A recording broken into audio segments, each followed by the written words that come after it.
হ্যাঁ, অভিযোগ দায়েরের প্রক্রিয়ার মধ্যে আছেন, আমরা সেটা নিচ্ছি আর কি। এখন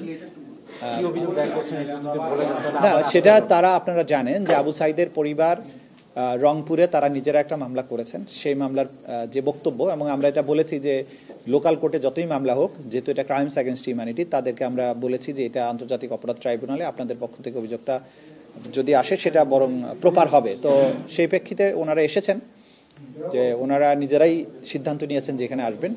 তারা আজকে এসে সেই ঘটনাগুলোর বর্ণনা দিচ্ছেন এবং আমাদের কাছে লিখিত অভিযোগ ওনারা দেবেন। এই প্রক্রিয়া চলছে, তো এটা দিলে আমরা যথাযথ ব্যবস্থা গ্রহণ করব, অন্যরা যেভাবে দিয়েছেন সেই হিসাবে। অভিযোগ হয়ে গেছে এরকম ধরে নিয়ে কি আপনার বাইকটা নিয়ে যায়? হ্যাঁ, অভিযোগ হয়ে গেছে এটা তো বলতেই পারেন, কারণ যখনই আমাদেরকে মৌখিকভাবে এসে ওনারা জানাবেন, দ্যাট ইজ এনাফ।